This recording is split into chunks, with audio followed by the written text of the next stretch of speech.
Voici le résumé du film La Plateforme sorti en 2019 et l'explication de sa fin afin que vous puissiez vous replonger dans La Plateforme 2 qui sort aujourd'hui sur Netflix. Le film se déroule dans un futur sombre où un homme nommé Goreng se porte volontaire pour entrer dans une prison étrange appelée la Fosse. Ce n'est pas une prison comme les autres car elle est verticale avec des centaines d'étages superposés les uns sur les autres. Chaque jour, une plateforme remplie de nourriture descend du premier niveau jusqu'au dernier, mais voici le problème, les prisonniers aux étages supérieurs mangent tout ce qu'ils peuvent, ne laissant presque rien pour ceux qui sont plus bas. Et du coup, le résultat c'est quoi? Eh bien les prisonniers des étages inférieurs meurent de faim, littéralement. Goreng pour son premier jour se réveille au niveau 48, un étage plutôt élevé avec son colocataire Trimagasi, un homme rusé et brutal. Il commence alors à découvrir les règles de cette prison sans pitié, car oui, chaque mois, les prisonniers changent d'étage et ils ne savent jamais à quel niveau ils se retrouveront ensuite. Un mois on peut être en haut et bien manger, et le mois suivant on peut être tout en bas, condamné à la famine. C'est un système cruel qui reflète la société, ceux en haut abusent des ressources, laissant les autres se battre pour survivre.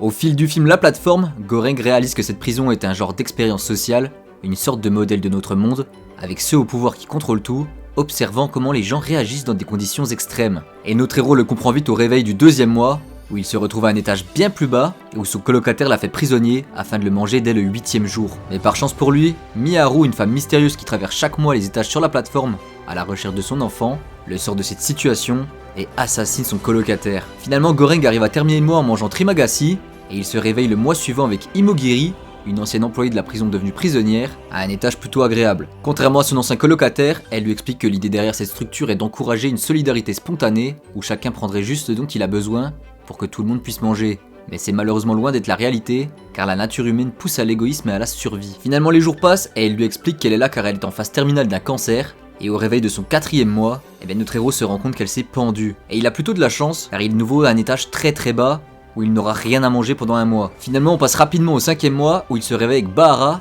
son 3e et dernier colocataire, qui à la base voulait s'enfuir, mais Goreng arrive à finalement lui donner une mission, trouver un sens à tout cela. Les deux tentent alors de distribuer équitablement la nourriture à chaque étage, et leur mission est simple, forcer les gens à ne prendre que leur part. Mais comme tu t'en doutes, leur mission tourne vite au cauchemar, et pour faire respecter leur nouvelle justice, ils sont obligés de recourir à la violence, tuant ceux qui refusent de suivre les règles. C'est là que Goreng réalise que même avec de bonnes intentions, la brutalité finit toujours par prendre le dessus. Finalement, les deux arrivent à descendre au dernier étage, bien plus bas que ce qu'ils auraient imaginé, et découvrent une révélation choquante. L'enfant de Miharu existe vraiment, vivant dans les ténèbres du niveau le plus bas, et cet enfant devient pour Goreng le symbole ultime de l'injustice du système. Et au lieu de remonter une simple panna cotta, qu'il pensait être un message symbolique pour les chefs du système, Goreng décide de renvoyer l'enfant à la surface sur la plateforme, espérant que cela transmette un message plus fort. Le système est corrompu, cruel, et même les règles imposées par ceux au pouvoir sont des mensonges. La fin de la plateforme est mystérieuse et ouverte à l'interprétation, car on ne sait pas vraiment si l'enfant atteint réellement le sommet, ni si le message parvient à ceux qui dirigent la prison. Ce qui est clair par contre, c'est que Goreng,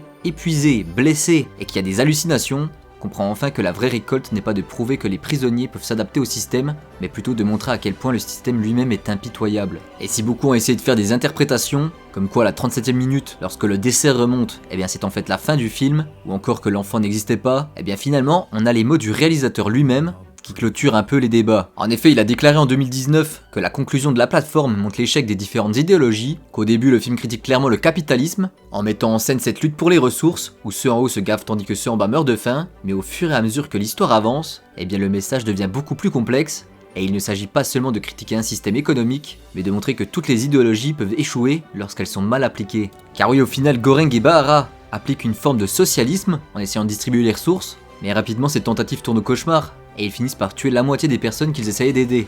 Du coup à la fin le problème selon le réalisateur réside dans le fait qu'on ne peut pas forcer la collaboration de tous. Et Goreng et Bahara ont fait de leur mieux pour ramener la panna cotta en tant que symbole et pour sauver l'enfant au fond de la fosse, mais ils n'ont pas réussi à convaincre les autres prisonniers de changer de comportement. Et le réalisateur va même plus loin en disant que selon lui, Goreng est probablement mort avant d'arriver au niveau le plus bas.